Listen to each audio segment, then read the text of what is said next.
The H1B Guy here, and today the H1B Guy discusses more on President-elect Joe Biden's immigration policies.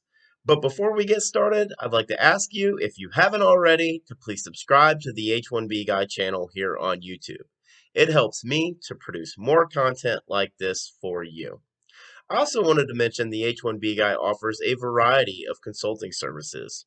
If you're an employer who may be watching this video and needs help conducting audit and compliance reviews of your temporary foreign workers, please reach out. I'd love to hear how I can help you. Saturday night, my wife and I sat and watched President-elect Joe Biden and Vice President-elect Kamala Harris both give their victory speeches on an outdoor stage in Wilmington, Delaware. The theme was certainly celebratory. Why wouldn't it be? Especially after a fiercely contested 2020 presidential election that saw record numbers of Americans cast their vote. After the speeches were over, my wife and I made a conscious decision. That decision was to accept the results and move on with our lives. We're both very moderate, middle class Americans, very financially conservative, although Amazon, Target, and Costco are our weaknesses. We both tend to be more liberal on social views, although I definitely stray much farther left than she does. With that being said, we played our part in the 2020 presidential election.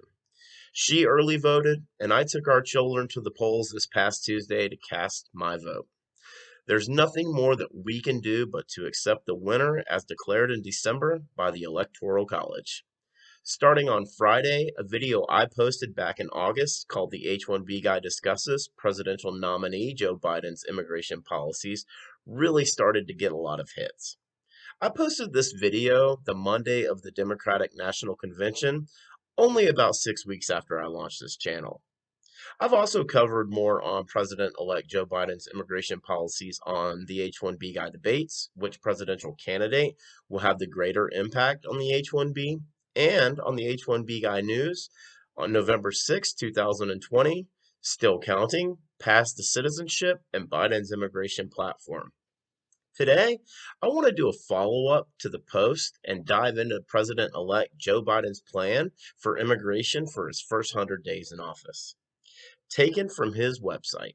In the first 100 days, a Biden administration will immediately reverse the Trump administration's cruel and senseless policies that separate parents from their children at our border, end Trump's detrimental asylum policies, end the mismanagement of the asylum system, which fuels violence and chaos at the border, surge humanitarian resources to the border, and foster public private initiatives, end prolonged detention and reinvest in a case management program, reverse Trump's public charge rule, end the so called national emergency that siphons federal dollars from the Department of Defense to build a wall, protect dreamers and their families, rescind the un American travel and refugee bans, also referred to as Muslim bans, order an immediate review of temporary protected status for vulnerable populations who cannot find safety in their countries ripped apart by violence or disaster, restore sensible enforcement priorities,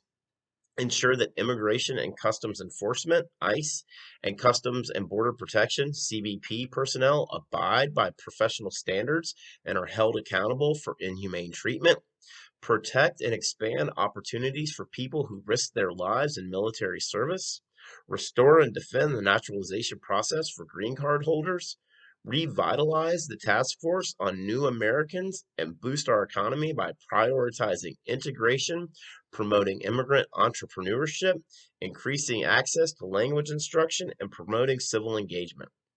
Convene a regional meeting of leaders, including from El Salvador, Guatemala, Honduras, Mexico, and Canada, to address the factors driving migration and to propose a regional resettlement solution.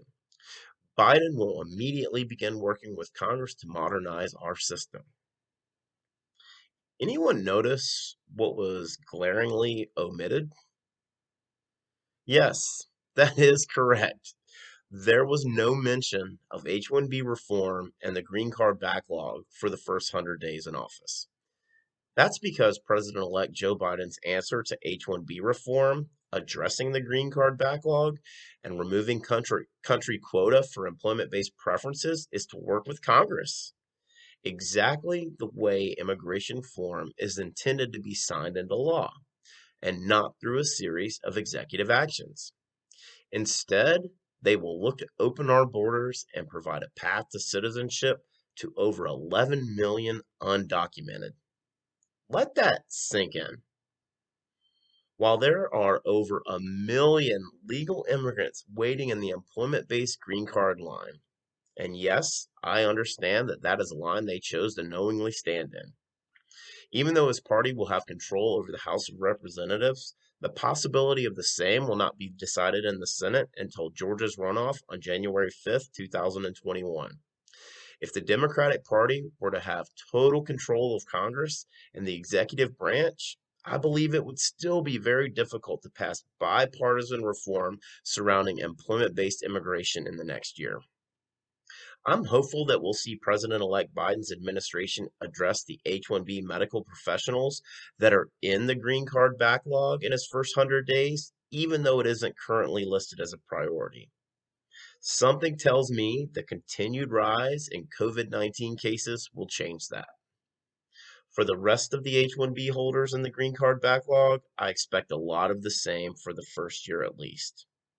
I just don't see any major changes to the H-1B until year 2 of the Biden administration. I hope I'm wrong. For the full post on the H-1B Guy discusses more on President-elect Joe Biden's immigration policies, please check out the H1BGuy.com. Tomorrow, Wednesday, November 11th at 1 p.m. Eastern, I'll be hosting very special guest, Christine Mikulajuk. Christine will be joining me for another episode of the H1B Guy Live Stamp It Out Q&A 4. Please make plans to join us. If you haven't already, I'd like to ask you, please like this video, please subscribe to the H1B Guy channel here on YouTube, and click the bell for notifications so that you're notified anytime a new post goes up here on this channel. If you've made it this far, I just want to say thank you for taking the time to watch my content. I really appreciate your support. The H1B Guy, your global source for all things H1B.